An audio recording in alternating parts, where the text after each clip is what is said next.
Hello everybody, welcome into Trekalicious. Happy Wednesday. You made it to the multi-class round number 6 being held at the Circuit of the Americas. I'm Kusha Terekov, and joining me tonight for your main broadcasting event, Tyler Morgan. Welcome in, my friend. How are you? Not too bad. It's been a nice few weeks. Glad to see that you're feeling better. Glad to see that your Avalanche have swept the Kings, so you must be on cloud 9. I'm still waiting to see if Buffalo can win a playoff series. Maybe, just maybe. But for now, we take a break from the playoff hockey and go into sim racing, where we are in the great southern state of Texas. Everybody loves Texas. SRO was there this past weekend to have their SRO America event, and today it is the host of round number 6 for the Wednesday Multi-Class Championship. Qualifying about to get started any second. The GT4s will have the first 10 minutes. Cheers, One Bigly. Thank you so much for the donation. And as you can see, you're flipping amazing. Hopefully, no car rolls tonight. And One Bigly is on the podium. Cheers! Once again, One Bigly, 39-month streak. Counted up, 3 years, 3 months. Well done. Cheers, One Bigly. Thank you for the continued support throughout many Trekalicious Championship. And with that being said, qualifying is now officially underway. The GT4s roll out on track for the first 10 minutes of the session, and then we will hand it over to the GT3s for the final 10 minutes. Got a nice crowd out today. 21 drivers. Can't complain about that. Oh yeah, nice and full grid today. Andres Mostachera with company right up ahead of him with the Firebrand Ginetta. That's the 57 of Giancarlo Bottini. Got a win here. You got a win here in his rookie season last year. So we'll see what he can do here in the Wednesday Multi-Class Championship. Still in the Ginetta, representing the Firebrand team. The lone Ginetta tonight. He's gonna have to carry that Ginetta flag all by himself. Thank goodness that he is the lone Ginetta. I swear, Ginettas are just like a nightmare fuel for me ever since Kialami, where I was surrounded by 6 of them. As always, the front runner in the GT4 class, Justin Beachley. Doesn't look like he'll have Alex Freeman for company tonight. I don't see him. Oh, nope, there he is. He's just sitting 22nd on the grid. He has not come out of the pits yet, so... He must have just crept into the lobby to get things going here. Quick session, of course, for each of the classes. Just 10 minutes on the clock. And with a long lap like COTA, it is going to be important to get those valid laps in where it counts. And track limits certainly will come into play during qualifying, and a lot more of a talking point during the race. Yeah, 3. Watch out for Tai Chin. The 54 McLaren is telling that's who we need to watch out for, but... And that's coming from Cronotus, who's also is also one of the front runners in the GT3 class, so... Plenty of talking points. I love that I love that color. Yeah, it's looking nice and refreshing. Slap a Sprite logo on there and it's good to go. Yeah, Tai Chin certainly putting on a show at the top of the GT4 rookies on Mondays. We'll see what Tai Chin can do here in the McLaren tonight. Switching over from the KTM that they usually run in the rookies. But with their debut tonight in the multi-class, let's see how the 54 gets on. Beginning the lap here at COTA, shooting back down the hill, going into turn 2, and then beginning the roller coaster ride of the S's. So personally, this is, I call it burgers and fries because it completely mirrors Maggots and Beckett's. So I just call it burgers and fries. Because That is it's an American thing. You know, it's a fair comparison there. Not a single corner at COTA is named. So maybe we'll have to get you on that committee and start naming the corners here. Maybe there's not really. What do I call the pit straight? Logan Sargent straight. How many American F1 drivers are there? Logan Sargent, Andretti, Formula One world champion. See, I'm not that good. Also, hello. Hello. How are you today? I'm sorry, I looked at that name and I'm not even going to be able to try to pronounce it correctly, so I'm not even going to bother as Tai-Chin heads down past the long back straight down into kind of the secondary infield almost. Yeah, this section mirrors kind of that Hockenheim Stadium section where famously Sebastian Vettel had his incident into the gravel. The drag strip. Right around there, and then you go into Istanbul, the triple apex corner. Here at COTA goes to the right instead of at Istanbul Park, where it goes to the left. But a pretty similar layout. And then a quick penultimate corner before going into a pretty tight final and 20th corner on the 3.5-mile lap here at COTA as Beachley goes to the top of the charts with a 2:17.465. Nathan Fox behind him, then Bottini, then Mostachero, and look at that, Tai-Chin all the way to a top by nearly a second. Did he have tire blankets on? I think he had tire blankets on. We're gonna ask that the 54 present inspection after qualifying as a full second off of the first laps is insane. Freeman with a little bit of a drift there going down the back straight. Yeah, he certainly wants to maximize getting all the grip and the power out of there. It's a really long straight, and you want to gain as much time as you can. Still, despite it being a straightaway, really hilly, goes up and down right at that middle part. Before going into turn 12, hard braking zone, one of the better overtaking opportunities on track here today. And same with the stadium section that follows soon after that. Lots of opportunities to go over and under with kind of a false apex at 14. Offering many different racing lines for the drivers to try and contend.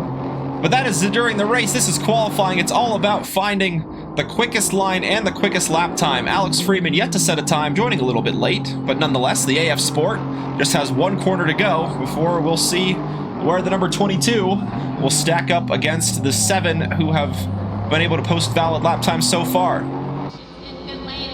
The black and gold gets up to 6th, 2.5 seconds behind. But here come all the other GT4s behind him. Can Beachley get a little bit of time into that? Santiago still hasn't set a lap time. Can he do so here? No, he cannot. He will not set a valid lap time. Yeah, so track limits already becoming a factor for some drivers, with Brian DeSantiago unable to post a valid lap time within the white lines so far, but he's got a couple more attempts left with 2.5 minutes remaining on the clock.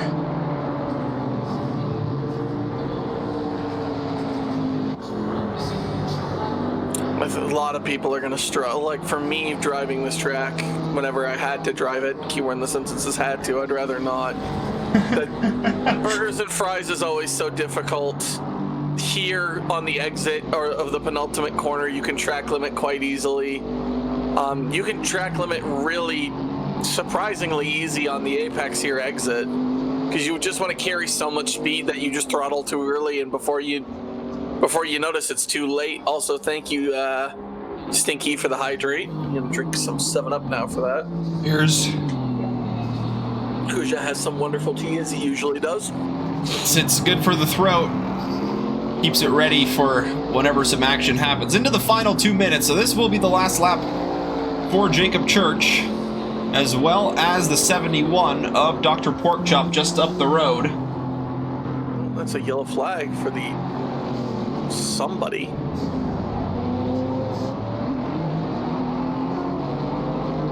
Santiago needs to set a lap time. At least, at bare minimum, set one. Ooh, Nathan Fox going a little bit deep. He's got a little bit of time to set another lap. He can build the gap to the car in front, but he's got to be careful of the cars behind. That's going to be it for Jacob Church. Let's see what Andreas Mostachero can find here.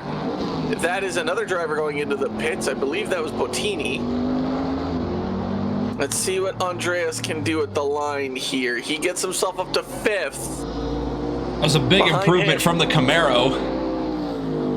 And yeah, Nathan Fox, I think, just trying to, like you said, was just building a gap there to set himself up for a final push lap, as this will certainly be the last lap for the GT4 drivers.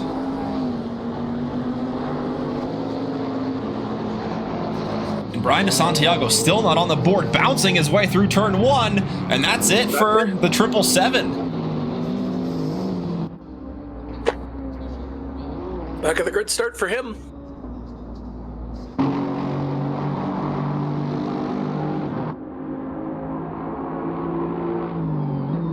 Dr. Porkchop, final attempt, needs to find about a second, a little less. Get past Diego Mostachero. First time we've seen, I think, Diego in this series. And he is not going to find that lap time. He will stay 9th, but ahead of DeSantiago.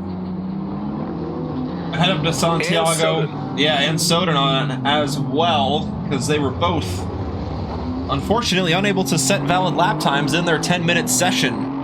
Alex Freeman still on a lap here, as he looks to improve from 7th place, get himself maybe onto that 3rd row. He needs about a 10.5 to get ahead of Jacob Church, and then needs about 0.3 to find himself ahead of Andres Mostachero and take that top 5 position away from the 105 Camaro.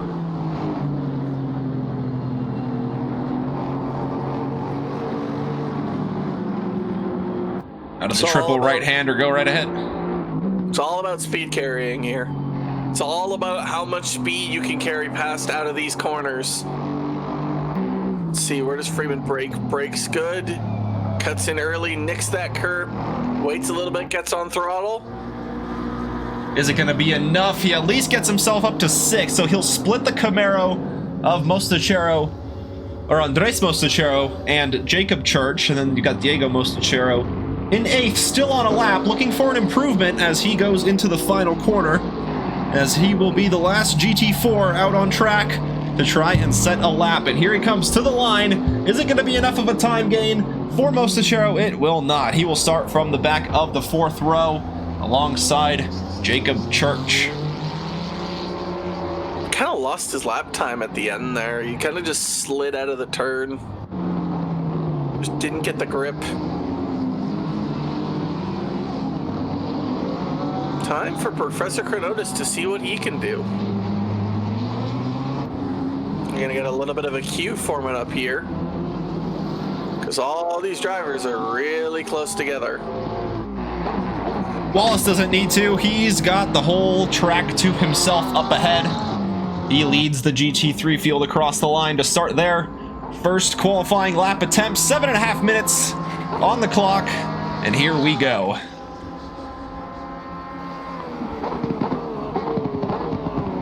You've been to COTA. How steep is that turn 1 elevation? Well, I can give you an exact number. It's 11%, but that's just a number.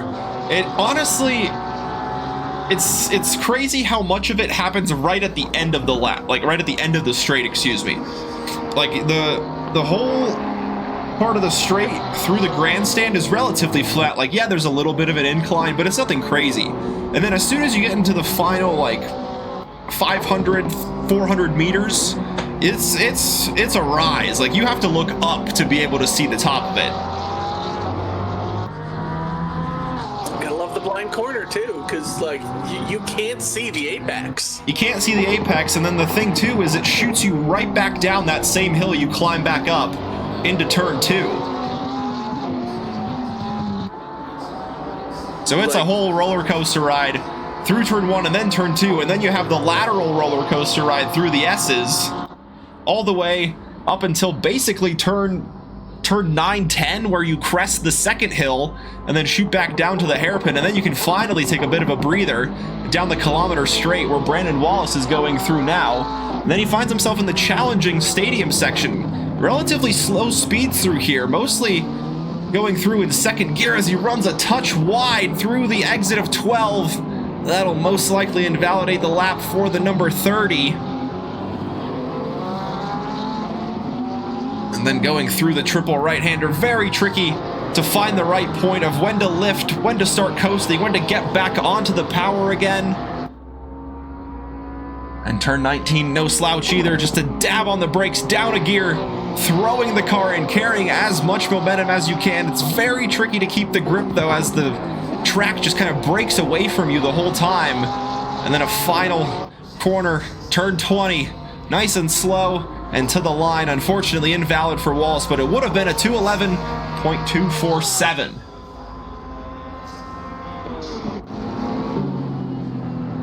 BMW pulled over there. Yeah, so far we've just got Chronotis and Reich completing valid laps. Hezzy Thomas gets in the mix in the Lamborghini. As we see if the 173 of Vladislav Knife is able to do so. Is that a GT4 Aston on track? It is. What's that doing there? What is that doing there? Well, at least Vladislav should get past it quite easily. Yeah. What Aston is that? I believe that's the 268, yeah. Ooh, where are you going, buddy? Wait a minute. That shouldn't be here. Love how Kusha picked that up before I even saw it, and I'm an Aston Martin fan. Not much to cheer about in the F1 times, though. Yeah, so only 4 drivers able to set a valid lap so far. It's a tight gap between Chronotis and Repis at the top. Less than a tenth of a second separate the top 2. Then you've got Reich in 3rd and Hezzy Thomas in 4th. As we still wait for quite a handful of drivers to get a valid lap on the board. Khalil says it's a pretty good hike up. I bet. You probably burn like 100 calories just from the final 400 meters. Oh yeah, and getting around turn 1 is quite difficult too. Like, the grounds are just all gravel, and so you need some good shoes if you wanted to get some traction climbing up the hill. Like, that's not even the track you're talking about. You're talking about the actual outside of the track. Oh yeah. Like, the hill outside is just as steep to walk on. What is the steepest descent at the Nürburgring? Oh, it's nothing crazy. I think the highest in racing is at Spa through Eau Rouge and Raidillon. Which you've also been to. I have, yes. As Yatanashi goes to the top, a 209.275, and Chronotis eclipses it by about a second and gets a 208.2 on the board in his 42 Ferrari. Kevin, you also hasn't set a lap time yet, so that'll be interesting to see where Kevin sets his lap time. How do you pronounce that last name? Repeats? Could not pronounce.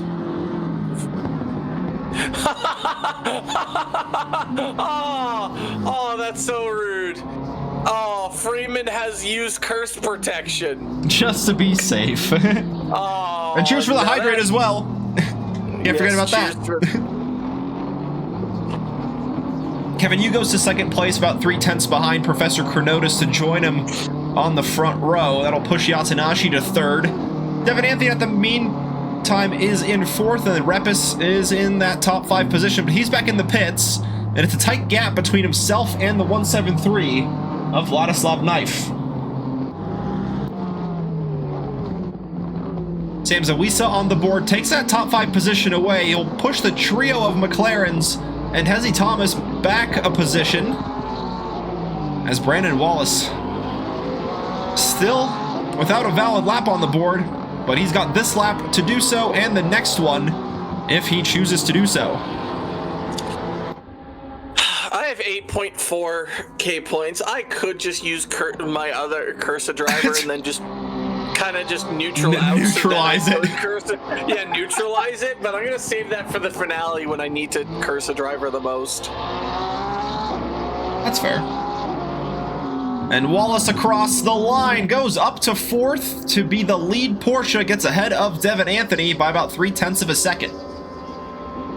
Very nice lap. Very, very respectable lap. Devin Anthony responds right back. Flip-flop Porsche.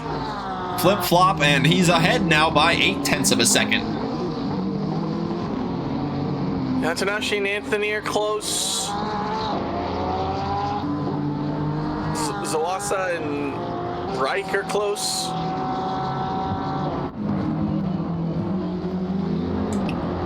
M6. Rally Dutchy to the line. Gets into the top 10. Ahead of Hezzy Thomas. Still. Alex has been waiting for these points to be redeemed. No, not 40k points. I said 8.4. It's lower than that. But that is qualifying done. So any drivers that are currently out on their lap can finish it. But other than that, no. That is going to be the number 55 going. That is going to be a car going to the pits. That's going to be the end of their lap. Let's see. Let's see what Sam can produce. Seen him in DRL now once or twice. Gets up to 3rd. Gets ahead of Yatanashi and Devin Anthony. Gets into the top 3. Can Brendan Wallace respond? You'd have to find a full second. Oh, that was close to track limits.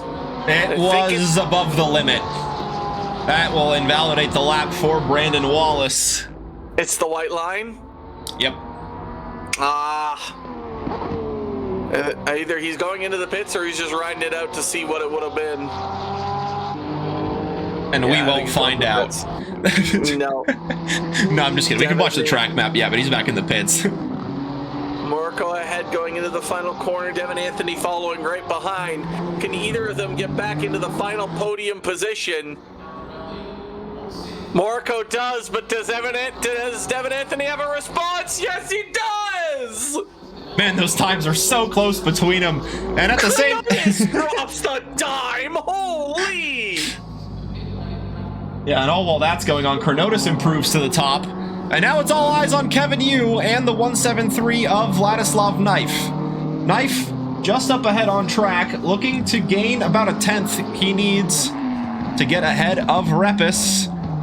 3 or 4 tenths will find him ahead of Reich to be the lead McLaren. Can he get it? Out of the final corner he comes. Not quite there for him. What about the BMW of Kevin Yu to the line? Where can the 95 go? All the way to the top!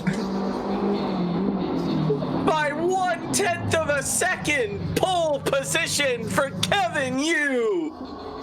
Devin Anthony steals the final final pole position podium spot with Morco and Zawaza. It's gonna take a while. We'll take B5, but we'll get to the grid walk now. Yeah, we'll hand it over right to you for the GT4s. All right, Tai Chin in the number 54 Logitech McLaren G Challenge. You can spot those colors from a mile away. We'll take pole position. Justin Beachley in the number 18 Beach GT Kermit Show, as we all know and love, will sit on the first row, but sit in P2. And then we have the lone Janetta representing the Firebrand, and that is Giancarlo Bottanini, as I butchered his name again, in the number 57. In P4, you got Nathan Fox in the number 60 McLaren race trim. Keeping him company is Andreas Mostachero in the Naps 105 Camaro. And then up next is Alex Freeman with Curse Protection in the number 22 AF Sport Black and Gold Aston Martin, as always. Jacob Church in the 1 Bigley 253 Camaro. Gonna have Diego Mostachero for company, thankfully, in the 44 Naps Camaro. Both Mostachero brothers finally getting a race together. Dr. Porkchop in, as always, the Chop Shop Racing Aston Martin with the Beaver Tails logo on the front that you can spot from a mile away.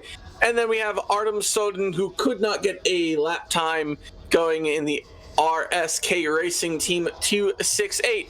And rounding out the back of the grid, also not getting a lap time in, would be Brian DeSantiago in the 777 Track Limit Violation NPG Racing. It's just how it goes around COTA sometimes. The race will certainly provide another tale of twists and turns, especially with the drive-through penalties on offer. On pole position for the GT3s, you've got Kevin Yu in the number 95 BMW, as he was able to get that lap right at the end and puts about a tenth between himself and the man next to him on the front row, Professor Chronotis in the 42 Blue Shell Ferrari. Next in third is Devin Anthony in the 664 Noobs R Us Porsche, also able to snag that position away right at the end of his qualifying session. He will sit alongside Moriko Yatanashi in fourth in the Eastsiders GT3 530 Nissan GTR. Rounding out the top five is Sam Zawisa in the York Pearl 52 Ferrari. Next to him on the third row is Brandon Wallace in the number 30 HKS Porsche.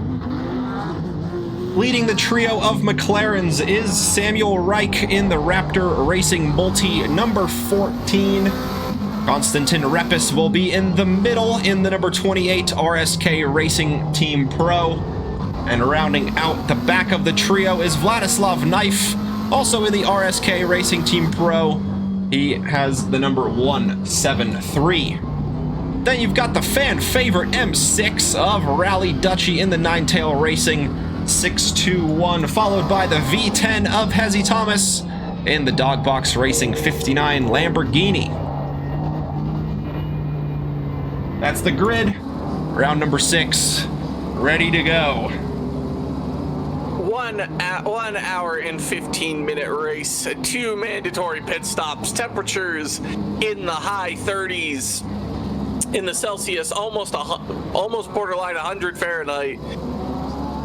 Let's see who deserves a curse today. I think on the curse counter today, we are going to go with the number 52 Ferrari of Zawaza, and he will know why I'm cursing him probably. And I'm going to go for the front runner of Justin Beachley in the number 18 Mercedes. What has he ever done to you? Nothing at all. It's just because I can't curse. I can't curse Freeman. So if the curse on Beachley hits, he can blame Freeman. Yeah, Freeman said he was happy to have a bit of a quiet race yesterday in the Le Mans Ultimate Championship. We'll see if it'll be a similar story for him today, starting from 6th in the GT4s. But nonetheless, should be a fun race. Multiclass. Do you? Ultimate? Yeah, do I need to start cursing people in Le Mans Ultimate now? I don't know if you need to. I mean, I have the game. Need is a strong word. I mean, you're right.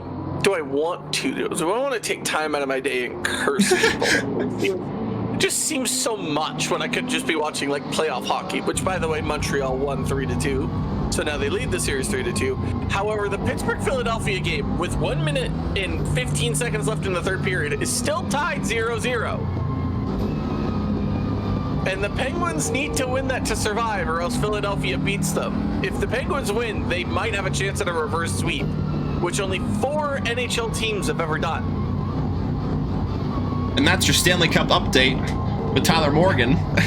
And that is the hockey update before we get to the race. As now we're going to get into zipper formation.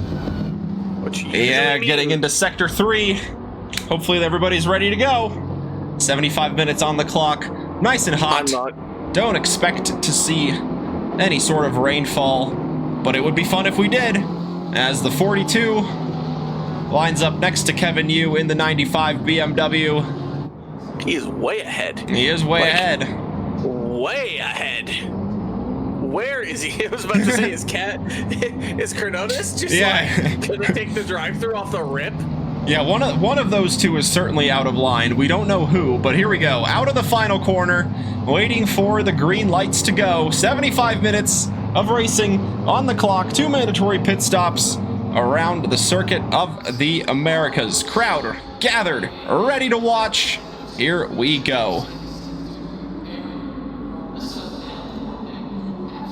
Green light. Go, go, go. There's the green flag, and off we go. Up to the ascent of turn 1. Watch in the background there. Got some Ferraris trying to maybe get some positions. Kronos is going to have to be washed out wide. A lot of drivers taking the off route. As that is going to be Zawaza gaining a little bit more. Actually, losing a position there around the outside. He's going to lose it to the Porsche of Wallace. Oh, that was contact that was going to be made. Wallace got to be careful on the rejoin. Looks to be fine. Zawaza definitely needs to be careful of the track limits. So that is going to be another, I believe that's a McLaren coming up behind, or at least one of them. There's so many McLarens back there. Zawaza is going to have to hold on. Him and Wallace are fighting for 5th with the McLaren of Riep's not too far behind, as a lot of drivers are trying to almost get grip on the tire, but with it being so hot, it's like the tire's melted. Oh yeah, big contact there. Tai Chin getting ahead of Hezzy Thomas. And now with Bottini almost getting sandwiched to the inside, looks to hold on to 2nd place. Andres Mostachero rounds out the podium. Justin Beachley getting shuffled down to 4th. Alex Freeman up a position from where he started, down in 6th, and Mostachero getting a good run on the Ginetta up ahead. Alex Freeman looking to do the same, as he's got the McLaren and the Camaro of Jacob Church behind. Both of those looking to make up ground, as that's Mostachero going a long way around. The Ginetta now has the inside for turn 13. Can Bottini hold on to position, find the grip? Justin Beachley desperate to get through as well, trying to catch back up to Tai Chin, and the Ginetta thinking about sticking a nose up the inside, makes Mostachero think twice about cutting in. He kind of takes the long way around, gets a little bit slowed down, and Tai Chin escaping up the road up ahead. Tai Chin has major front damage, like his hood is up. Or that just might be the McLaren design, I can't really tell. I think that's just the livery. Yeah, that's just the livery. Yeah, it's just a livery, okay. I just see a dent and I'm like, wait a minute, that might be problematic. Like, look how many cars are behind there! There's like 4 cars! Repis got through ahead of Wallace there at turn 1. Looking to fight back down the hill, though, is Wallace around the outside of turn 2, excuse me, and into the S's. The 2 McLarens make contact. Oh, and that's Repis going into Wallace. That was a big contact there. Wallace able to escape relatively unscathed. The side of that Porsche will certainly be damaged. Oh, he is looking like it's time for a pit stop, unfortunately, for the HKS Porsche. Lots of scratch marks on the side of that one already. Yeah, they just went forward when forward unfortunately wasn't an available option. Rally Judgy now gonna fight with Rick over here, or Reich over here. Hezzy Thomas not too far behind. Can the BMW use its power? Oh my goodness. It's just charging through the McLaren and up a position that is now gained for Rally Dutchy, but Knife gonna dive back down to the inside of turn 12. Can Rally Dutchy hold on? Squeeze his knife to the inside, and that's the position gained for Rally Dutchy, up to 7th for the M6. What a move by Rally Dutchy. What a great move that was there. Could not complain. Is Mostachero losing places? He was ahead. Yeah, certainly was. Beachley able to get through Bottini. Nathan Fox got through. Alex Freeman still in 5th place after, oh my goodness, and he's bouncing over the sausage curbs on the exit of 14. It's going to allow Mostachero a chance to at least get side by side with him, or at least get close enough to smell his exhaust. Oh, yeah, and into turn 19. Fantastic move. He tried to get it done, but Alex Freeman saw the opportunity coming and got the switchback lined up. He takes the inside away going into the final corner and doesn't open up the apex one bit for the 105 to sneak back through. Oh, the reason I said don't do it there is because he was going to open himself up to the switchback, which he did well. Jacob Church now is going to try and take advantage of his fellow Camaro teammate there, and he moved to the inside. Nope, but Andreas defends it, follows Freeman. Out wide a little bit goes Church, taking the normal racing line. Andreas trying to catch Freeman as Tai Chin rides off into the sunset, trying to get away from Beachley and Bottini, and he's doing a fantastic job of that. Nathan Fox looking to stay close to Giancarlo Bottini for that now final podium position in the GT4 class. Was Justin Beachley retaking 2nd place, the position he started. He's got a 3.2 second gap to make up to Tai Chin at the top of the GT4 class.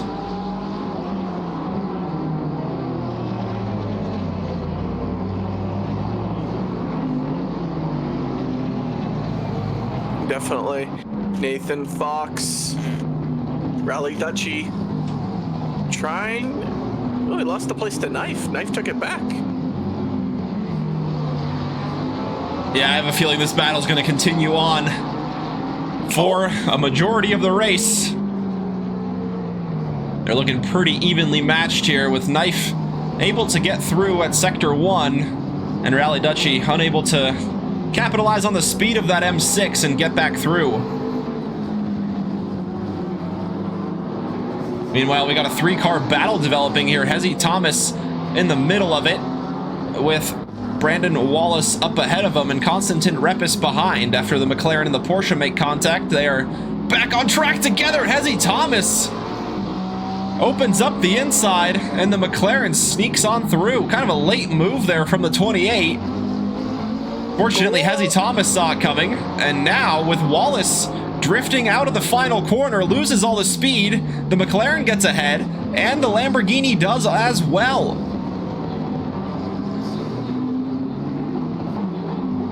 Oh, but he can't defend the inside, and there was a slight tag from Wallace into Repis, and unfortunately, Hezzy Thomas just kind of hitting the McLaren there, stranded in the middle of the corner. Yeah, just nowhere to go there.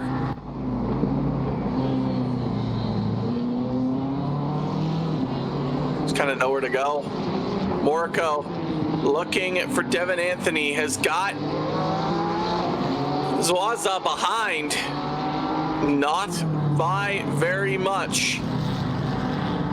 The final podium position up for grabs in this very close, very tight situation.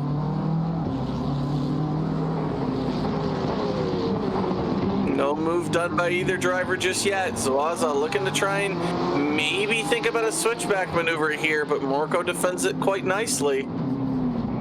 Yeah, despite bouncing a little bit over that inside curb, Nissan able to keep things pointed in the correct direction. Just giving up a slight gap to Devin Anthony, holding on to that final podium position. And just a little bit down in Sector 2.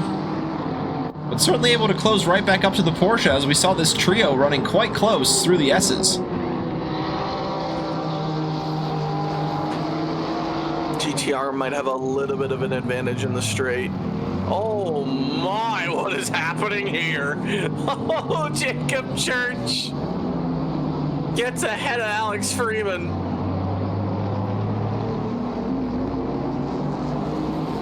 That was certainly a late dive from the Camaro, and looking to hang on to all of that momentum. Wants to get ahead of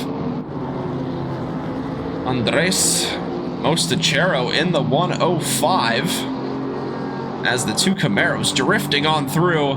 Alex Freeman shuffled back down behind the pair of them. Andreas going really wide there on the exit. On that final go. 10 minutes in. So far, no one's gotten a drive-through yet. That's important. Drive-through track limits will stack up here. For sure, especially with all the track limits that you can get in the S's and on the exits. Andreas got a little shaky there. It's gonna back him up into church. But I don't think any harm's gonna come of it right now, at least. He's fine for now. That might have been a track cut. We could be here all day long watching track cuts. Brian DeSantiago up a couple places after starting from the back of the grid. He's got Diego Mostachero directly up ahead of him. And Dr. Porkchop not too far behind, trying to stay close to this duo in his hopes of getting ahead of the BMW and then the Camaro. A bit of a poor exit there by Mostachero. If DeSantiago plays his cards right here, he could get past Diego.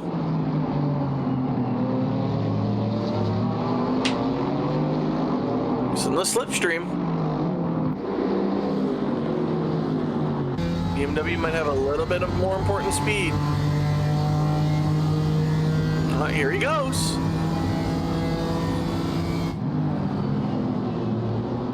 And just as I had predicted from before this, DeSantiago played his cards right. He's not gonna get past. Interesting. Oh, very thin line by Diego. I thought maybe he would have had enough, and that is a yellow flag. I think that's the 59 of Hezzy Thomas. Yes, there's the Lamborghini stranded there in the gravel. Safety car, safety car. Yeah, pretty much. Morico right back on the tail of Devin Anthony. Unfortunately, Zawisa dropping back by about 2 seconds. He was right on the back of this battle there in the black Ferrari, just coming into the shot there. But Morico right on the back of the Porsche, hoping to snag that final podium position away from Devin Anthony.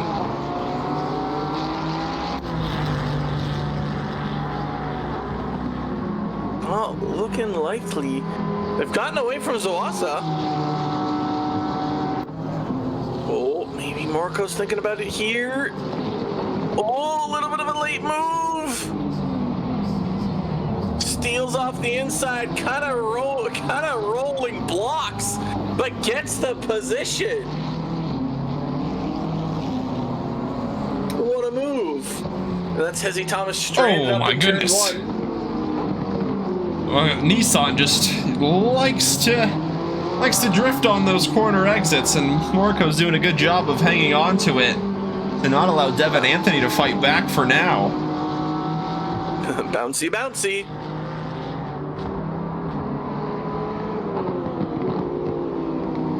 Track temp only increasing now to 32 degrees. Nathan Fox, look at Bottini give Nathan Fox nothing but a car's length on the straight. Nathan Fox goes, "Thank you very much, sir. I will take this." That's all he needs to get that McLaren through. My goodness. Cars width and a half. Yeah, cars width's all you need though to get that position. Kevin Yu leads the race by about 4 seconds over Professor Chronotis, and then it's a 10-second gap to Moriko Yatanashi, who now occupies the final position on the podium in the GT3s. Then you got Devin Anthony in fourth, Zawisa rounds out the top 5. Sam Reich in 6th, Rally Duchy in 7th. Wallace recovering back up to 8th. Vladisov Knife in 9th. Repis 10th. And then the GT4s begin with Tai Chin, the leader. He's in the 54 McLaren. Then Justin Beachley in 2nd. Nathan Fox here getting through and onto that final podium position after getting ahead of Giancarlo Bottini there in the Ginetta. Now occupying 4th place. Andres Mosachero in the top 5 in the 105 Camaro, with Jacob Church not too far behind him. Alex Freeman in 7th. Then you got Diego Mosachero with Brian DeSantiago pretty close behind him by about 1.3 seconds separating them. Then Dr. Porkchop, and last but not least, Artem Sodan in the 268 Aston Martin. Nathan Fox committing 2 track limit violations there, but if he didn't gain any time, then he's fine. Oh, and Hezzy's reporting that his computer is unfortunately acting up.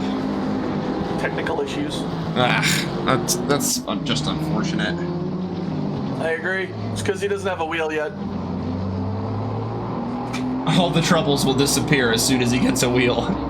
Correct.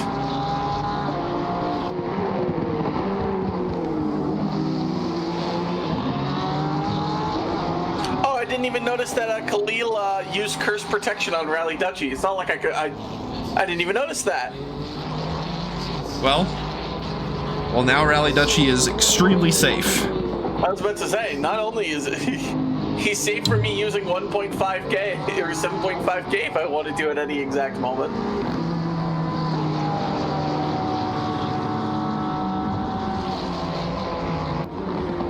Do that at the start of the grid walk. It's the perfect time to use it instead of mid-race. I can only save one. I can only do one prediction per class unless I just totally don't honor that rule and just curse the entire group. Does that then neutralize it for everybody, or is it just like an overall just everybody's cursed? I don't know. We'd have to test the theory. Because like you're not gonna hit on the odds of you hitting on one if I curse the entire grid is at least moderately better than if like. But what are the odds that I curse the entire grid and the entire grid just stays the way that it is? No one moves a position, no one loses a position. Like everyone just drives single file the entire race. Just pit limiter on. The most boring race of all time because I have decided to curse the entire grid. That would be quite something. Kevin, he just continues to put in purple lap after purple lap. And building that gap over Professor Chronotis now to 6.2 seconds separate the 2 GT3 leaders. Man, that we have not talked a lot about today because he's mostly been way ahead of the grid.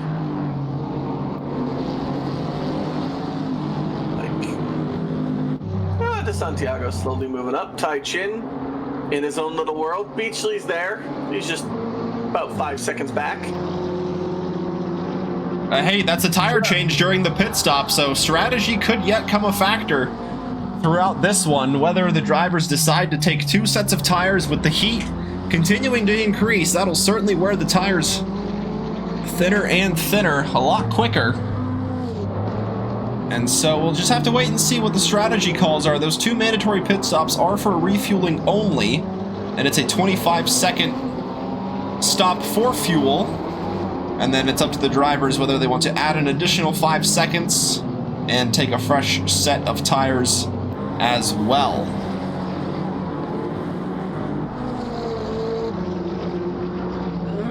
I don't know. I'm kind of indifferent to taking tires here, but the track temperature is 32 degrees. That should be melting. Yeah, we've seen quite a variety of strategies. We've seen some drivers kind of split it up into 3 equal stints. Some drivers completing both pit stops in the span of 2 laps. Some going long, some going short. But so far in this one, about 20 minutes in, no one has yet to stop.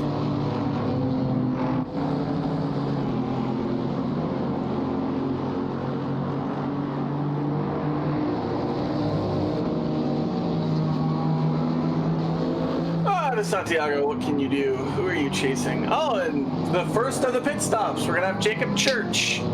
Yes!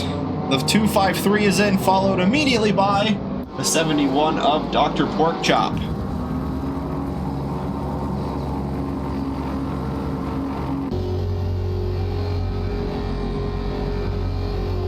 I wonder if this is just box to respond.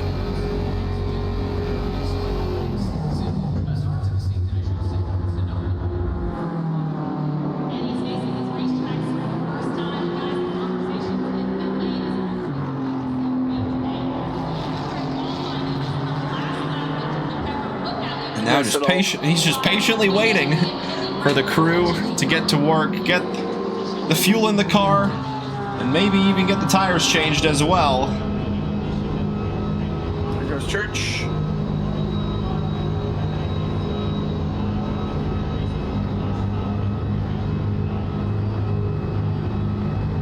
And the longest pit besides Spa. I don't think is that true? One of the long. No, I think that might be Imola. Imola's quite long. Misano also pretty long because it's got that whole corner you basically have to do before you release the pit limiter. Oh, hello! What? That's Kevin. No, that's not Kevin. That's that's an M6. That's a Rally Dutchie. Looking big in the mirrors. Oh my God! He's just taking the pit exit, and then all of a sudden, Rally Dutchie's like, "Hey, yo, what are you doing in here?" Oh, that is a yellow flag for a 268. That is soda. Yeah, out of the turn 11 hairpin, going a little bit slow, but able to get back going again. Rally Dutchie getting a little bit held up. Yeah, it's just so tricky to pass there through Sector 1 and through the S's, and finally down into the hairpin. Rally Dutchie with a bit of breathing room up ahead, looking to escape from Brandon Wallace in the Porsche, trying to catch up, and then that's Vladislav Knife in the McLaren, about 2.5 seconds behind Wallace. Kevin Yu goes into the pits from the lead of the race. After completing 9 laps, the 95 lets the crew get to work and gets the BMW done and serviced.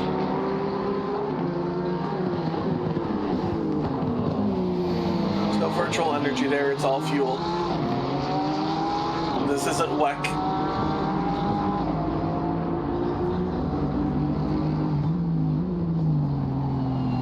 So Lasa's coming in now.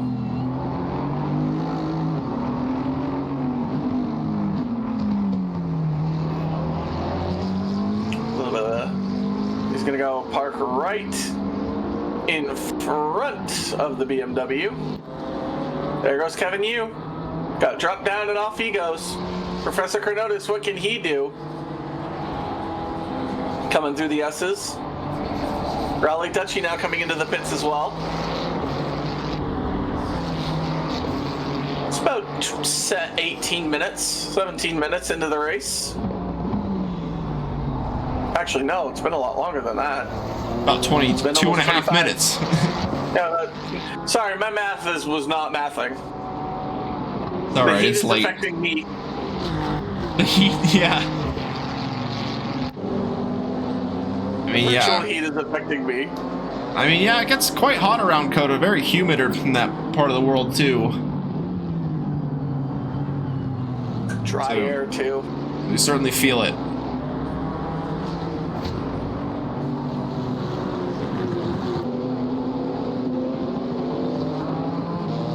Now, with Zawasa and Rally Dutchie pitting, who responds? That is the question at hand.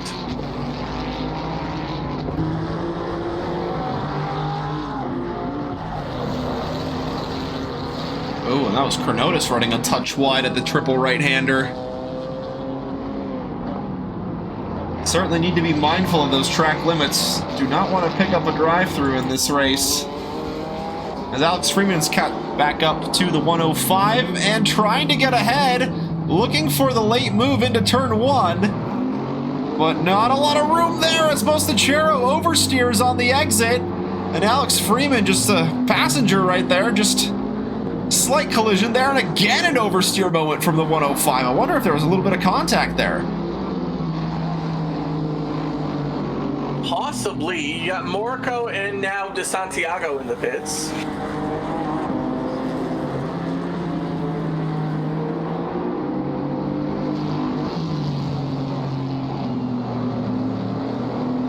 Alex Freeman, his key to success here, I think, is just waiting and getting a better exit than Andreas here.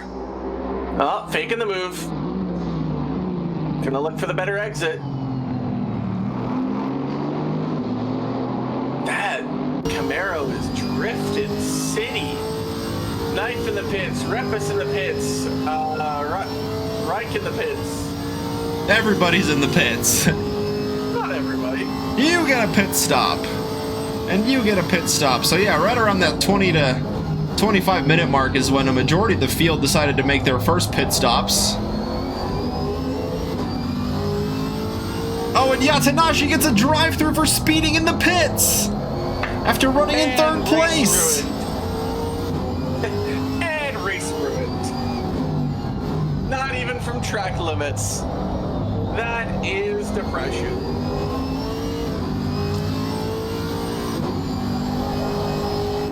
That is also a drive-through for Reich. Uh-oh. Also speeding in the pit lane. And the GT3 field. GT3 field falling victim to some drive-through trouble here. Not for track limits, though. Separate issue entirely for speeding in the pits. And there goes Mostachero diving in. That'll free up Alex Freeman. We'll see what he can do without having to look at the back of a car. Tai Chin in the pits from the lead of the GT4 category as well.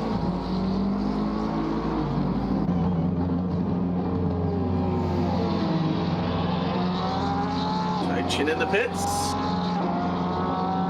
Any more drive-throughs? Please, sir, can I have a drive-through?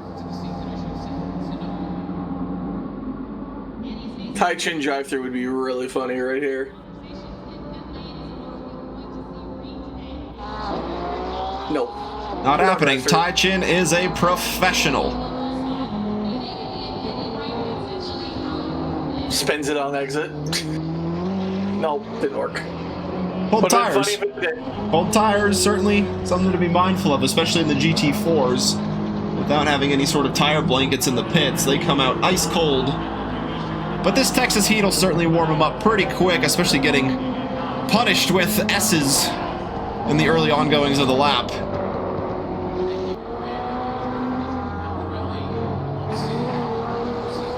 Yeah, I can only imagine of that constant back and forth movement, how well the tire heats up.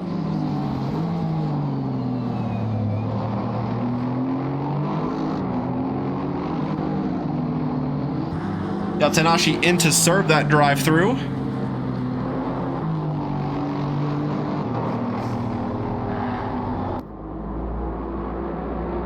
And Sam Reich follows as well in the number 14.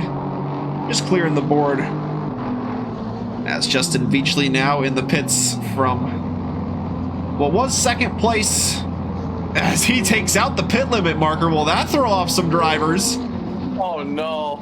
Oh no. Maybe a tactical move there from the number 18. Little dirty pool there. Bottini also pits.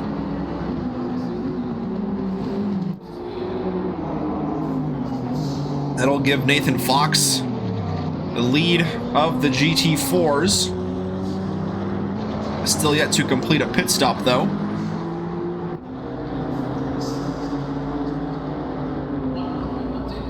Devin Anthony now going for a pit.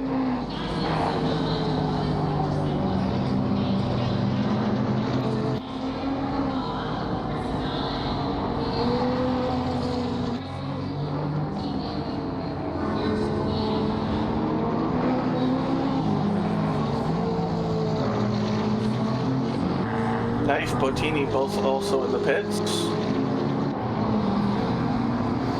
kind of waiting for the pit stops to end, where we get a true idea where everyone's at. Dutchy now in the pits to serve his final pit stop. He's pitting early. You know, it's a bold strategy call there. Oh no, Dutchy's back in the pits to retire. Oh, sad. The curse protection, it does not work for Rally Dutchy. That's unlucky to see. I always love seeing the M6 on track.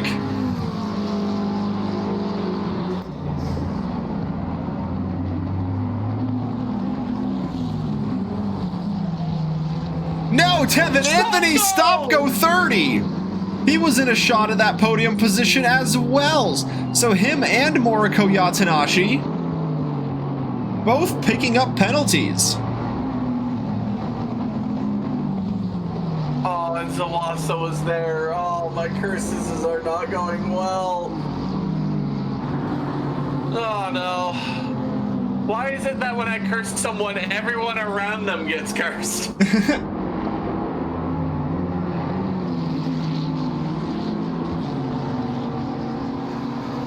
That's just how it goes some days. Ooh, very late call from reps there. It's Nathan Fox and reps are in now the pits. Oh, he was the first pit box. You just jank. Oh, okay, maybe he wasn't. He just jank turned. So after the pit stops, DeSantiago ends up behind Dr. Porkchop, but the gap pretty close there, 1.4 seconds. As they cross the timing chart in Sector 1. We'll see what it is when they get into the stadium section here. And that has been chopped right in half. 0.6 of a second between the BMW and the Aston Martin. Diego is in the pits now as well. So it'd be interesting to see, because I think this is where his battle was Porkchop and DeSantiago. That is correct, yeah, and with Diego Mostachero in the pits, he is the final GT4 driver to complete the first round of pit stops. He's done and on the move.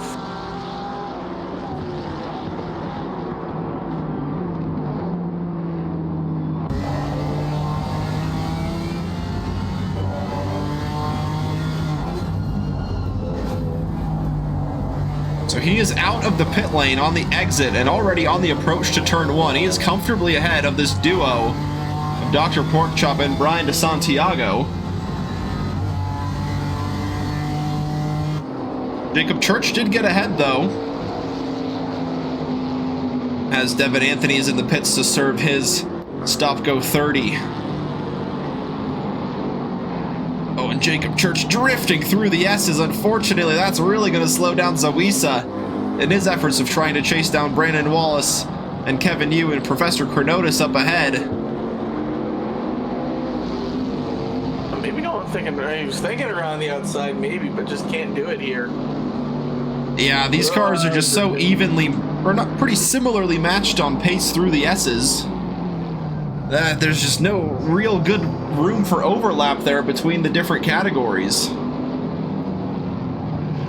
Chronotis is finally in the pits. So that now will leave, Brandon Wallace and Alex Freeman as the remaining drivers yet to complete a pit stop. Oh, Alex Freeman in the GT4 is yet to complete a pit stop also. I didn't notice. It's the Freeman special. Well, he's usually... No, it's the opposite. He's usually the one in early, yeah.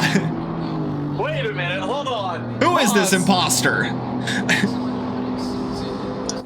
Who are you? I think someone's stolen Alex Freeman's PC. I was about to say, I mean, that might explain the curse protection.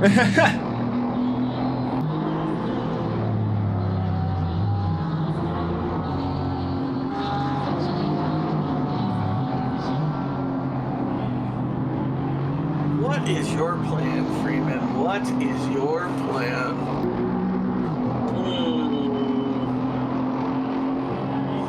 We'll have to wait and see. I don't want to wait and see. I want to be told right now while he's on the straight. Type in the chat. What's your plan?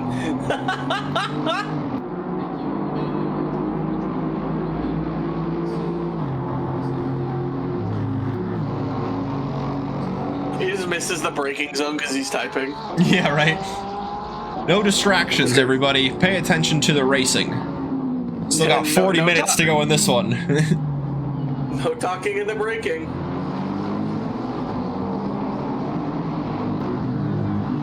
Kevin Yu is 18 seconds ahead of Professor Carnotis. He is almost a pit stop. That's a pretty dominant performance. The 777 got through Dr. Porkchop. It's another 71 looking to stay close to Brian DeSantiago, as they have about a 10-second gap to make up to get to the back of Diego Mostachero.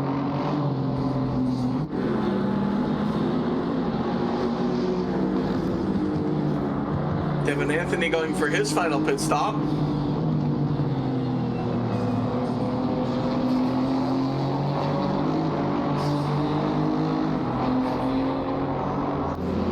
And yeah, we're going to see one driver complete both pit stops before a couple of drivers have completed one. Doesn't happen very often. I mean, it's happened a lot of times this season, surprisingly.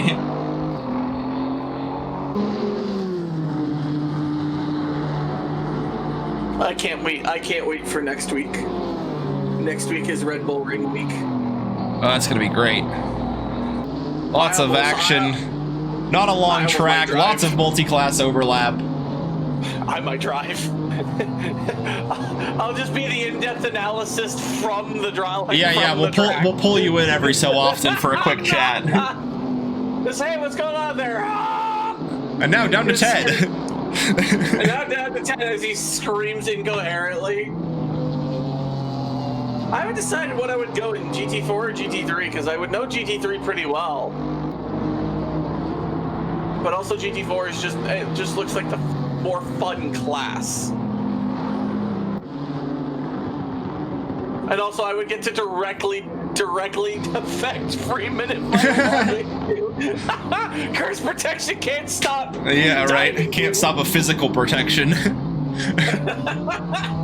Diego will now go into the pits. Final pit stop here for the 44. First GT4 to get into the final. Yeah, and before Alex Freeman hasn't completed one yet. Wallace hasn't completed one either yet. All those tires are in pain. I can feel his tires just be in pain right now.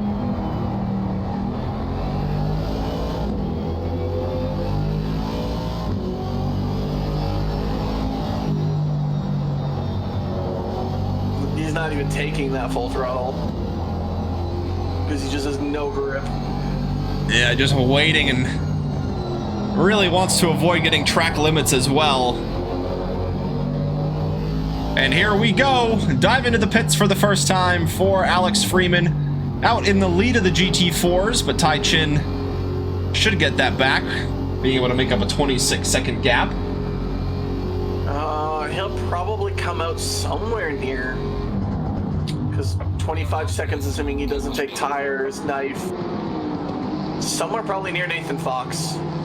I think Bottini was going a little bit slowly. Something's going on there for Giancarlo in the 57. He was running up ahead of Diego Mostachero, or Andres Mostachero, excuse me. But now, falling back a little bit. There was also that yellow flag and the white flag slow car indicator. So I wonder if there was a slight issue there for Giancarlo Bottini. Rips and Wallace are now doing pit stops.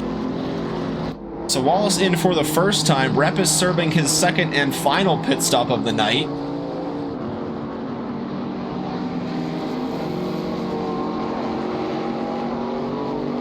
It looks like Bottini back to the pits. Hopefully this is one of those scheduled stops and he's not back to the pits to try and sort out some sort of issues.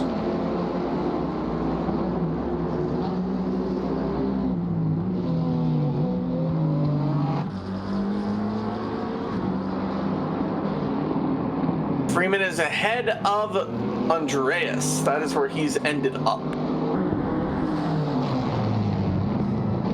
That's fourth place for Freeman, so that's a good recovery, or not a good stint, I should say. Started from 6th, got up to 4th after that first pit stop, and now looking to make up a 20-second gap to Nathan Fox, who holds on to the final podium position in the GT4s. You never know, a drive-through might fix that.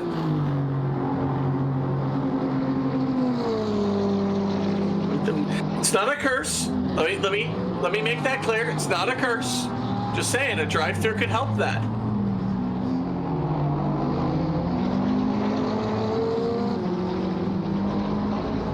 It's always on the table. Drive-through from track limits, drive-through from speeding in the pit lane. You never know. These things happen.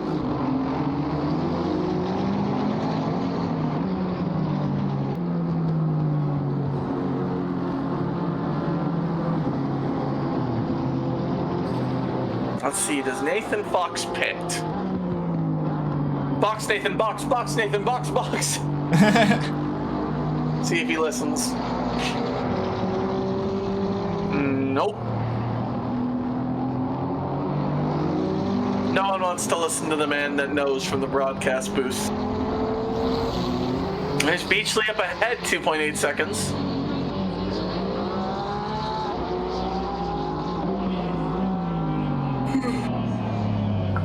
Sleepy with 34 and a half left to go. There's Knifes going into the pits now. Yeah, just over the halfway mark of this one. Andres Mostachero in the pits, Knife in the pits, completing his final stop.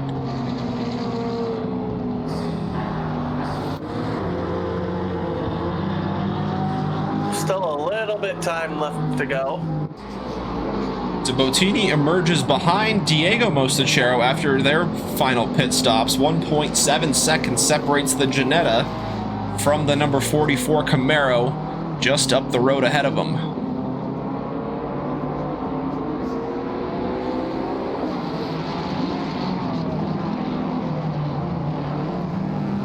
Young Tenashi's only 8 seconds back as Zawasa. It's not out of the question. Track temp now 34 degrees. Steadily climbing as we get later and later into the morning.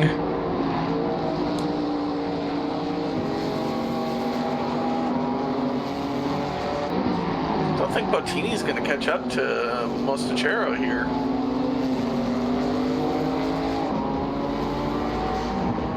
Because there's release. Yeah, I'll have to catch him. Can we get a drive-through? I don't care who it is. Just someone get a drive-through. He's ahead, but that gap's not too far. No, it is not. No, it is indeed not.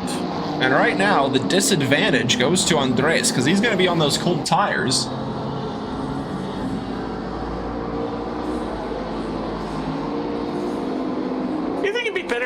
Like, you almost want to go long in the first pit stop if you want to take tires on your first stop.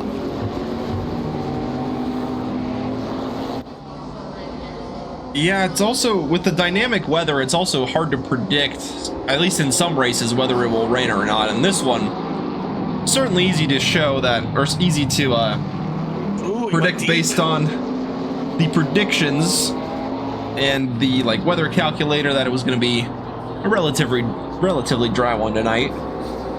But yeah, it really just depends on how the weather's being thrown too, because if there's a chance of rain, you kind of want to hold those pit stops off until right at the very end, until you really know how the weather will change.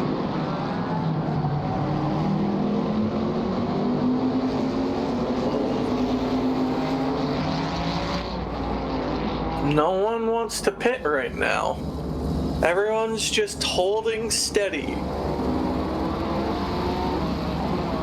Imagine they made it a mandate you couldn't pit until like 30 minutes left in the race. Yeah, right.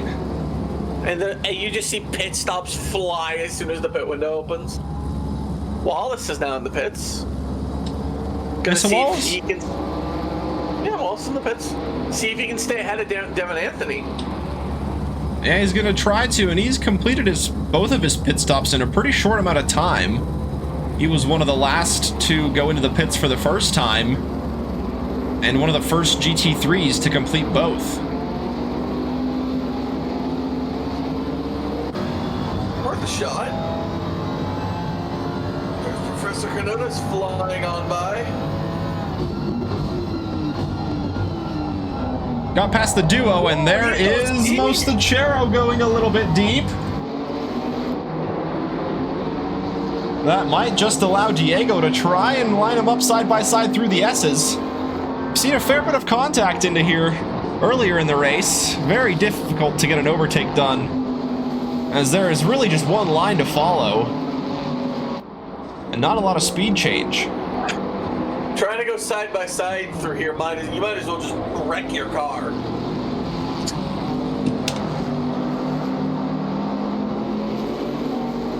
Devin Anthony is gonna get ahead of Wallace. So Wasa is also in the pits as well. I need a drive-through for my curse to work here on Zawasa. Need a drive-through, stop, go 30.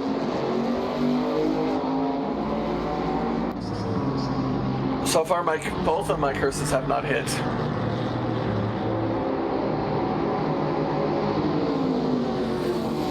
And here we go, Slipstream going to Diego. He thinks about going to the inside, lines it up, but not quite alongside enough to get the move done into the braking zone. Andres a little bit deep into the corner, but still holding on to position.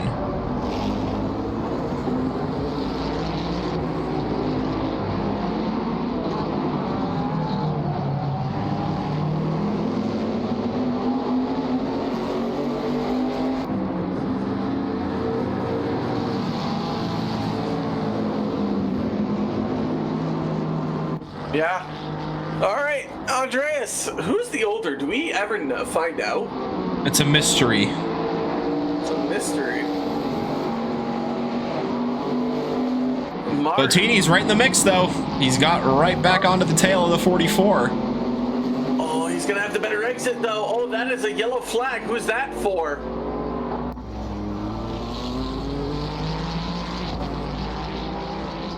Yeah, I wasn't quite sure. I saw that momentarily.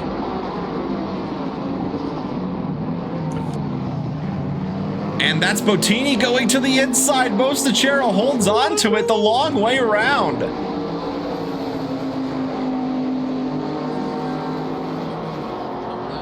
What a...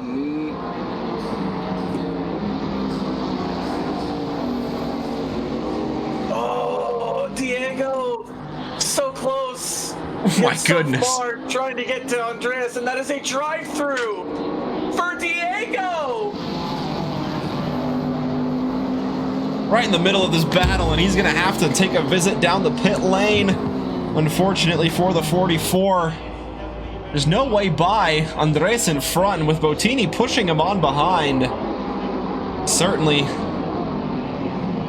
causing Diego to look left and right. Unfortunately running a touch wide on a few too many occasions.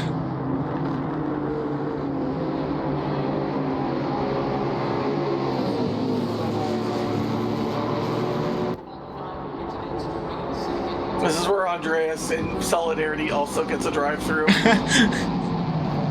Just to continue the battle. That's how it works. Everyone play nice.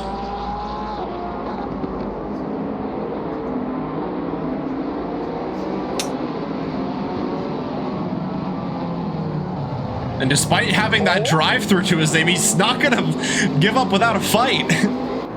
Bottini's just like, boys, can we figure it out, please?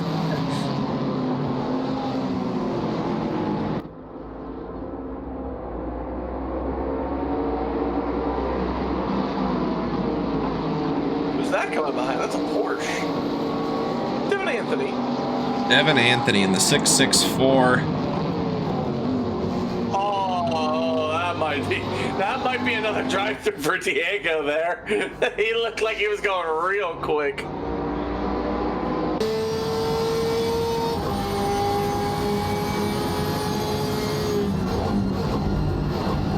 Oh, hello. Who's that going around the outside? Botini in the Firebrand Jetta in the GT4. Sounds like he's still there. He's ahead. Doesn't want to give up that position, I guess. It's not even fourth position. Well, the 44 was fine on pit entry there. No further penalties for Diego.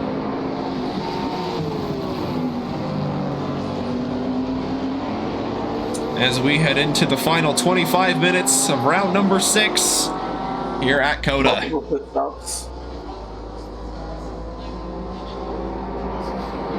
Multiple pit stops still need to be done. And your Stanley Cup update, the Philadelphia Flyers win in overtime 1-0 to eliminate the Pittsburgh Penguins. And that's your Stanley Cup update. And that is your Stanley Cup update. It's always tough to come back when going down 3-0, but hey.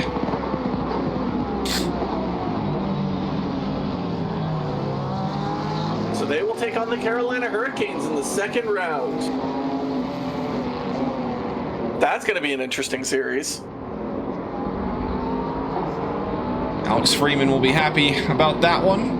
That is, Hurricanes got on through. And now he knows who their next competitor will be. Speaking of competitors, Reich and Porkchop are now in the pits. Right next to each other. Literally could not be any closer. Yeah.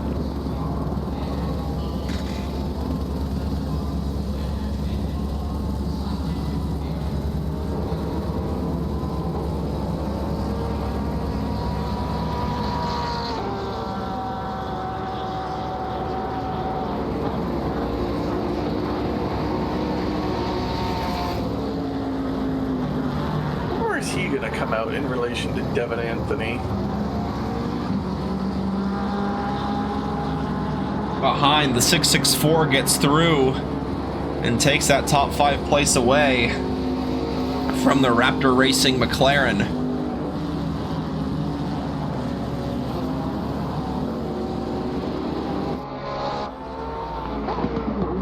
Good shot of the curb there, cameraman.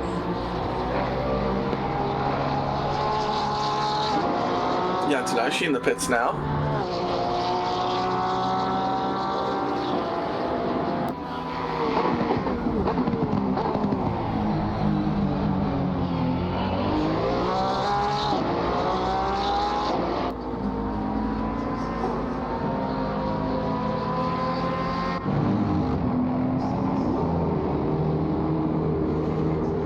Can Moriko Yatanashi hang on to the podium position here? The 52 getting out of the final corner now. Ooh, as Yatanashi releases the pit limiter and gets back up to racing speed. And this might be a good race to the end for that final podium position. It's going to be pretty close between the two of them, just a couple of seconds. It's going to separate Zawisa from Yatanashi. Even with getting a drive-through, we're still in P3. Interesting. Very interesting.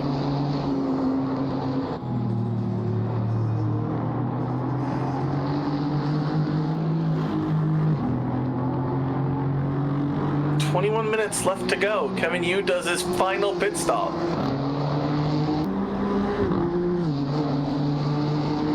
And there'll be no safety car to help Professor Krenovis try and take the win here. Unless Kevin Yu has the most major mistake of all time and gets a drive-through here on exit. Nope, he is clear. Jacob Church now trying to stay ahead of Andreas, who is coming up the line. Church is also coming out of the pits. Oh, they are right beside each other in turn 1.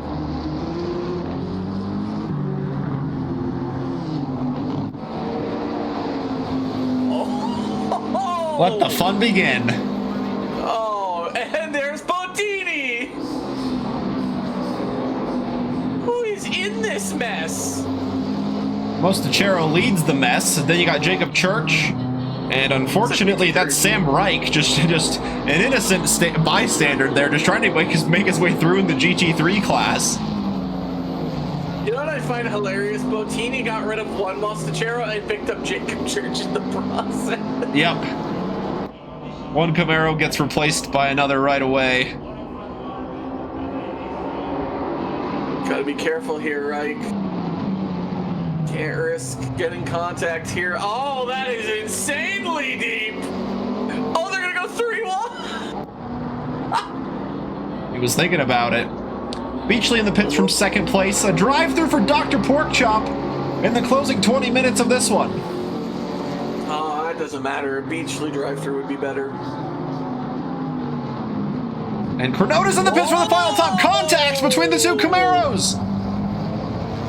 Bottini gets through Jacob Church. Wasn't able to take advantage, though. Mostachero.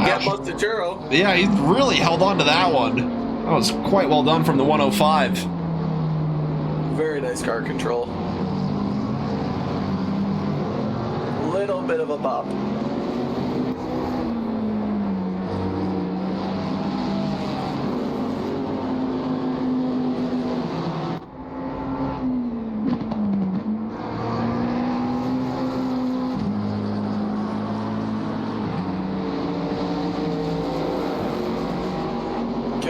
Take the lead back as Cronotus is in the pits. Comfortably ahead of Marco. As Marco hasn't even gotten into Sector 3 yet. Actually, that's a lie. They're in Sector 3. They're just at the beginning of it. Yeah, the sector timings here are a little bit wonky. Sector 3 ends up being so long. Where Sector 1 ends right around turn 4.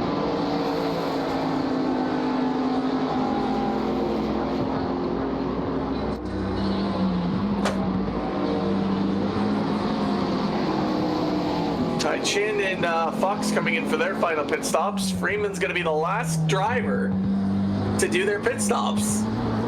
What is this? Who is this Freeman? Yeah. I haven't seen this from him before. This isn't the Freeman we know. And that 105 just really happy to oversteer on corner exits. It's just what he's been doing all race long. And holding on to position, but Bottini is charging quickly. He's got better. Oh, there's the better exit though, but it's the Camaro with the speed. Bottini's following him like a road rage incident.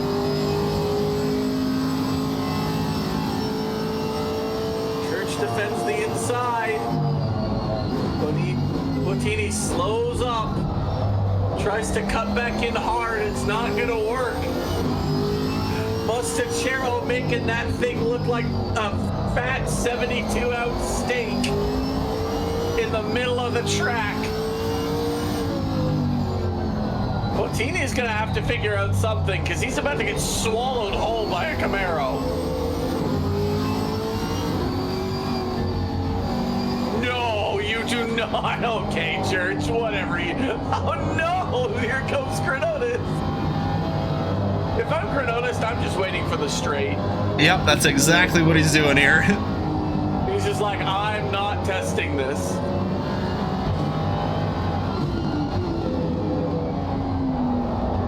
He's gonna look to try and get past all three here and get a triple slipstream.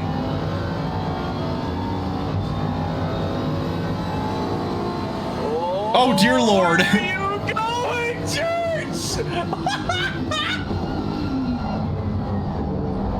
Oh, I can only imagine Professor Cronotus' heart was in his throat there. He has to take a track limits. Oh, and Church around the outside of Bottini might just get that place away. from the Ginetta and going into the S's. Bottini hangs on to it. Barely. Barely. Oh my. We're just watching Kurnos. I'm like, okay, that makes sense. He's taking all the way inside. Andreas is like, no. He's like, I'm not letting anyone pass. I don't care what class they're in.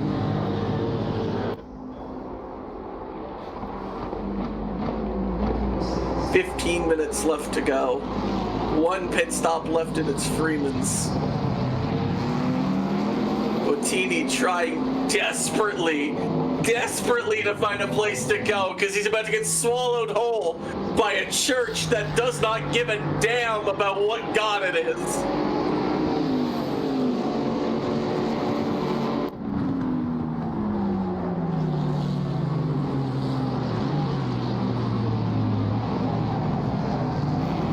Going into turn 12, Mostachero once again with that kind of late dive into the corner. Bottini thinking about the move, but he really can't because Jacob Church is right there to try and take any sort of inside line being given to him. Church is going to go way around the outside. Look for the exit here. They are just so close right now.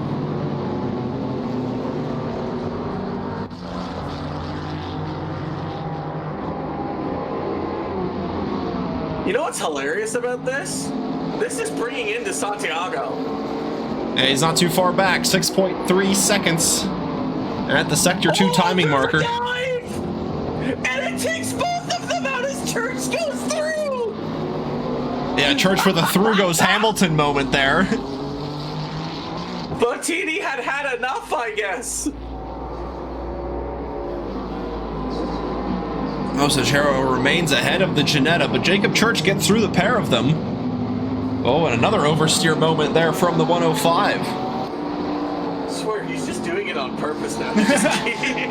Just keep him close. Oh, don't go for it here. Don't go for it here, you madman. He was certainly thinking about it. Hey, Church, I need you to sprint. I need you to spin and get back into that battle. Oh, Wallace has a drive-through up ahead.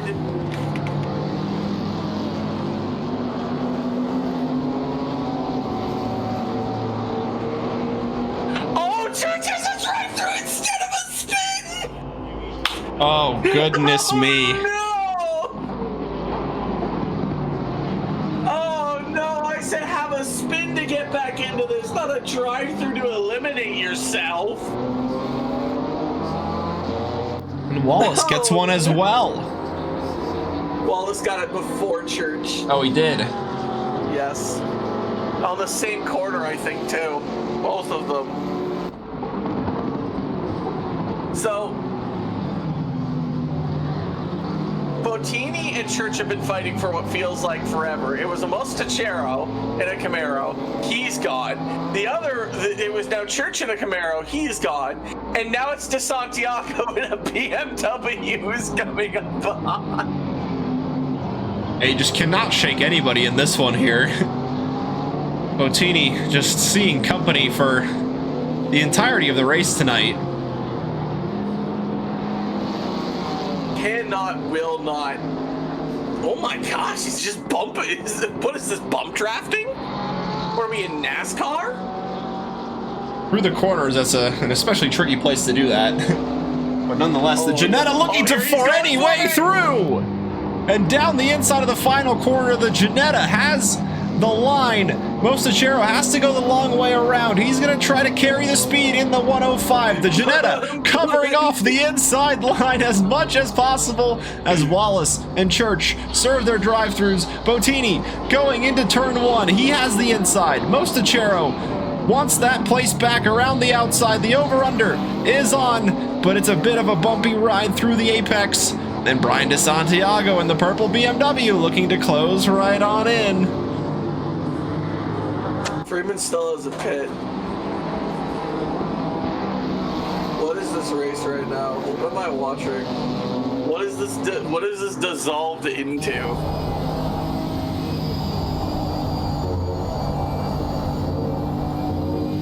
Freeman might be on for a podium here, depending on how long his pit stop is.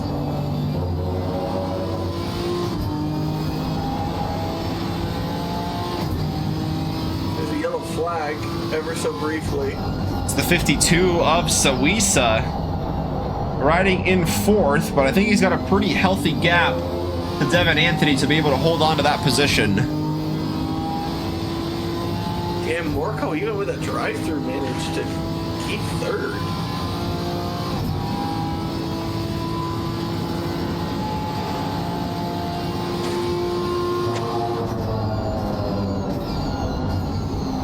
I was waiting for Church to just slowly stick his nose in there. Oh my goodness, you gotta leave some space there, boys.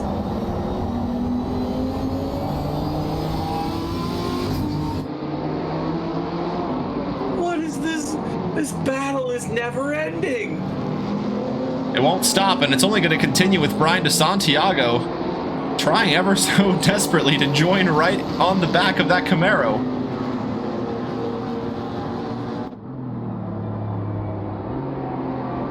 Look how much it gains. Oh, it's gonna go wide. This might allow DeSantiago an opportunity to get past, and for the Ginetta to get away. Look at the Ginetta go all the way left, like, nah, I'm good, G.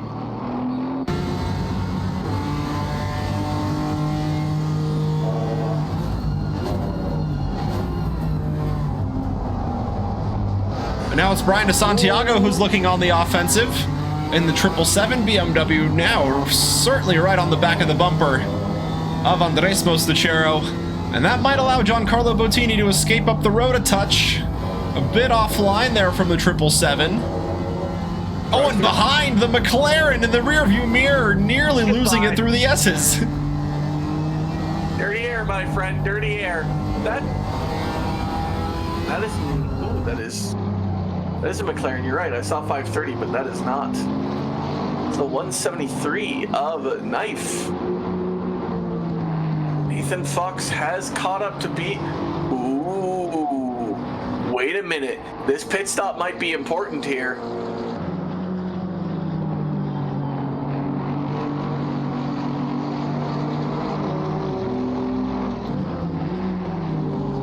A drive-through once again for the 44.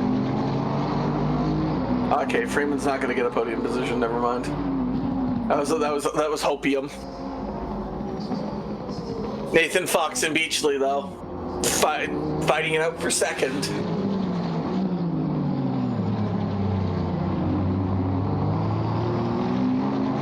All that battling though might have helped Freeman just lock in fourth though. Yeah, he's got a big gap behind because the battle is the same behind him between Mostachero, Bottini, DeSantiago. So he, fortunately, like yesterday, has had a pretty boring race for himself. But that leads to a good result for him here tonight. Speedy Bud wants a full onboard lap of Miracle. We can certainly do that. And that's pretty good timing because the 530 is right about to get across the line. With some company, that's Brian DeSantiago going through the inside of Andres Mostachero, excuse me. So the 777 gets ahead. We can look at the battle in the mirror there. Yeah, it does. Can the Camaro fight back? We certainly are. No, I think DeSantiago is going to hold on to that. This still counts as on board. Yep, still on board. Just not facing forward. Don't want to get her drive through this light.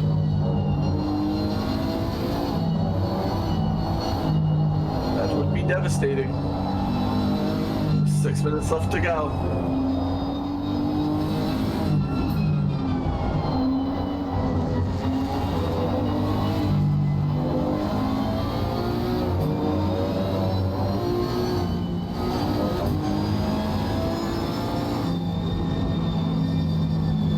Just hanging back once again, the 530, leaving plenty of room Poor Giancarlo Bottini, and now on the straightaway, the GT3 can certainly take advantage of the power it has and get ahead of both Bottini and Sodon up ahead in the 268.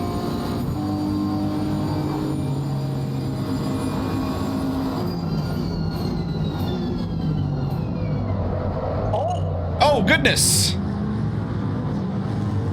Oh, I think that was Sodon.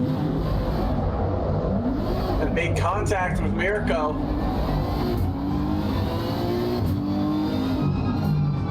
Oh, you just get another one?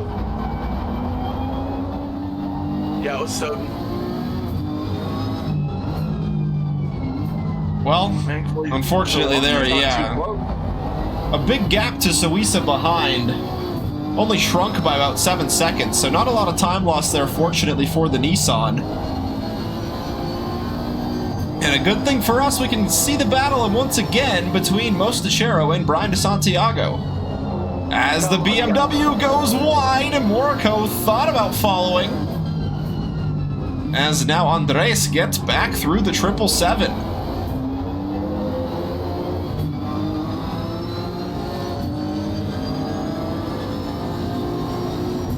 There's your full onboard lap. Morico Yatanashi. Got a little bit extra too. Plenty of action on that lap, especially with the GT4 class around, and then the unfortunate contact going into turn 12.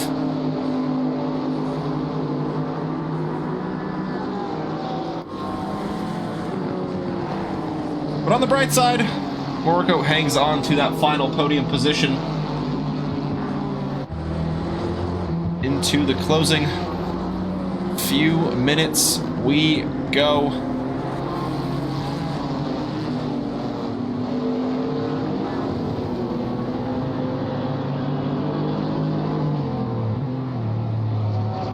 About 2 laps remaining. Once Kevin Yu... Yeah, it just depends on when Kevin Yu crosses the line for this time. He crossed it right around the 4:30, the 4:25 mark, so it's pretty much exactly 2 laps, depending on how quickly or slowly he wants to complete those laps. Considering how much of a distance he has. That too, yeah.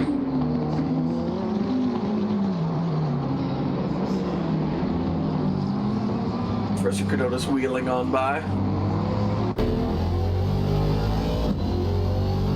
Beachley holding on to P2 right now.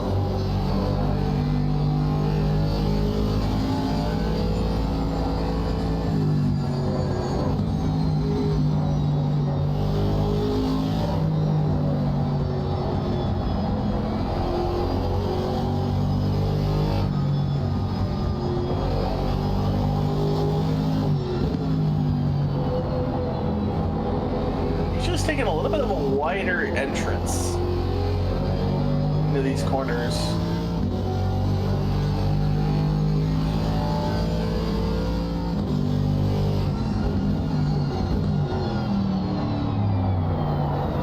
Holding off right now. McLaren is quick in a straight line for the GT4, but the Mercedes is just a tiny little bit quicker. Yeah, Nathan Fox not opting to use the slipstream as well. Oh no, he's... Alright, Kevin, you crossed the line now, 217. That is it's another drive-through for It's for Mostachero, because he was fighting with DeSantiago, so that's going to lose the place for the 105. And maybe even further back, because Jacob Church had to serve a penalty as well.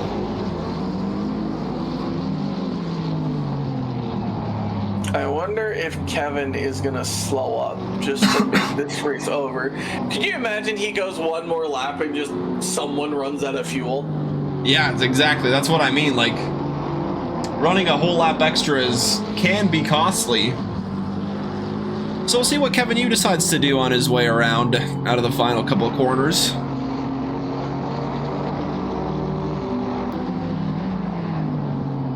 Would be very interesting. Yeah, he's got about a 50-second gap to Professor Chronotis. So he can afford the time if he does want to stop and pull over.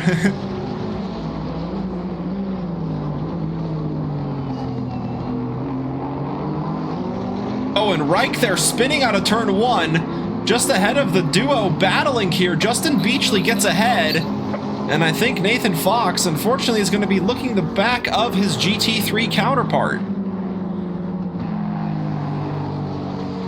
Yeah.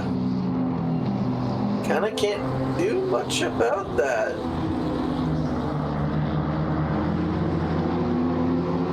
He's just gonna have to sit back and watch.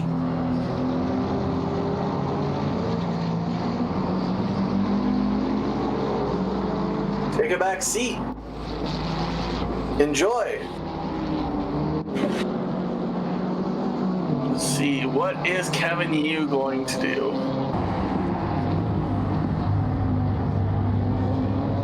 He's going to go around again.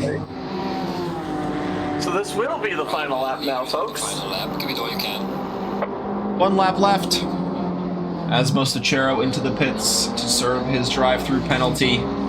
Nathan Fox now has a clear view of Justin Beachley up ahead in the green AMG. And this is for 2nd and 3rd place in the GT4 class.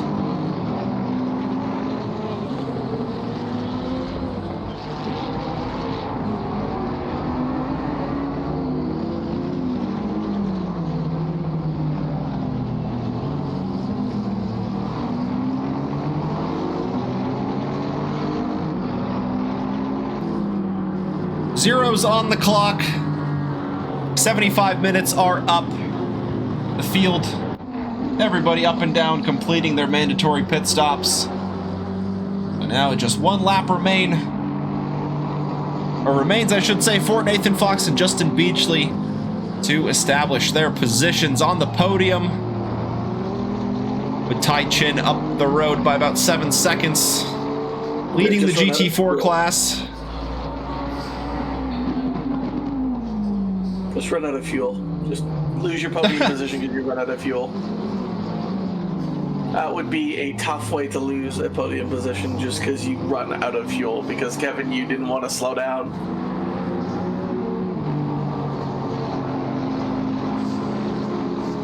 Kevin Yu is almost lap Mirko. That is a insane stat.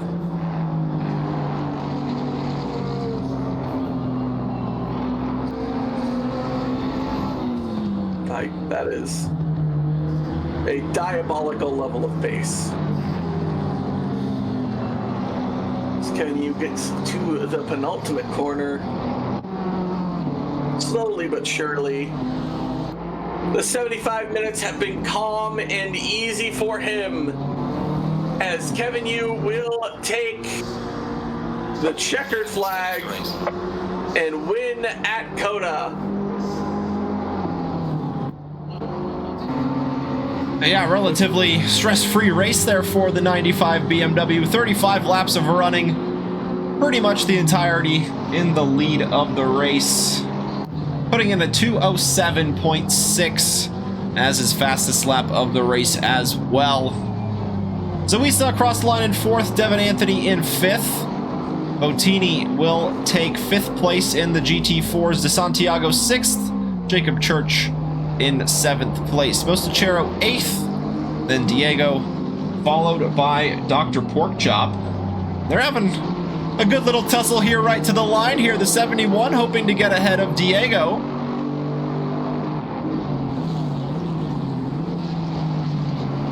Professor Canota's finishing P2. Yeah, there's the Ferrari taking the checkered flag. Diego finishes ahead of Dr. Porkchop's. Artem Sodon takes the checkered flag as well. And Nathan Fox just too far back to take 2nd place away from Justin Beachley. The number 18 AMG will take the 2nd step of the podium as Tai Chin crosses the line in 1st in the 54. It's the same story for Tai. Pretty stress-free race at the top there as the 54 crosses the line and takes the top spot on debut here tonight. Nathan Fox makes a pair of McLarens on the podium. The number 60 takes 3rd place.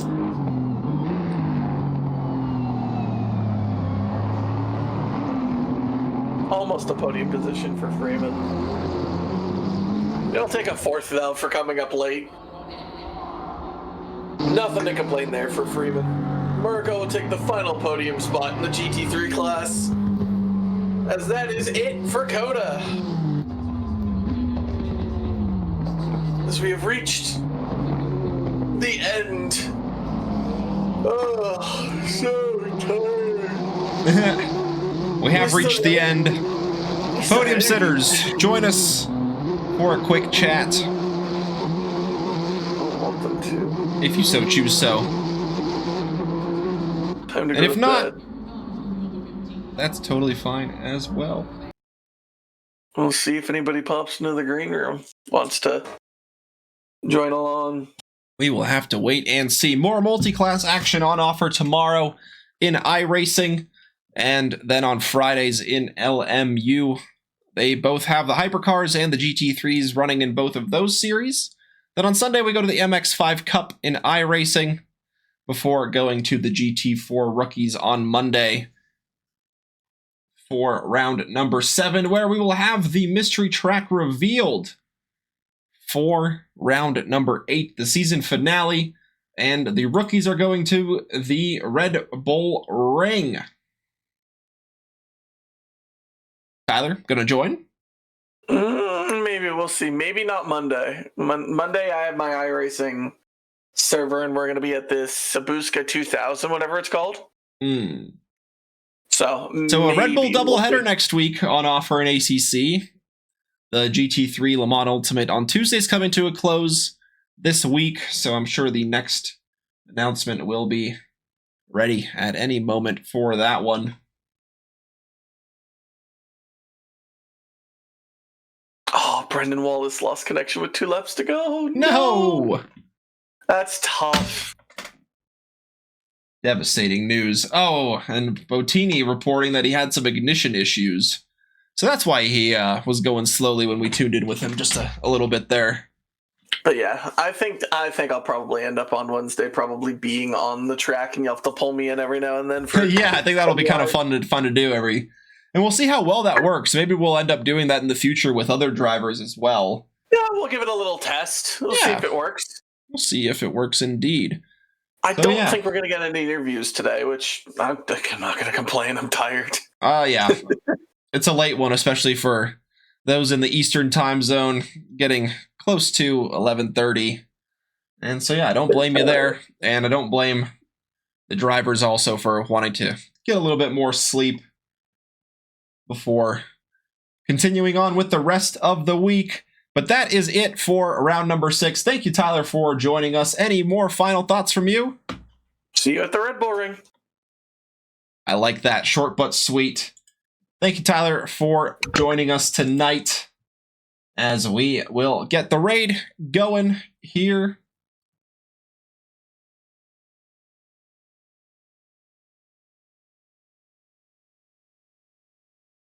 Let's see what we got going on in the Twitch world. And like we said, iRacing tomorrow, Le Mans Ultimate on Friday, and for some more multi-class action. And that is going to do it here for us tonight.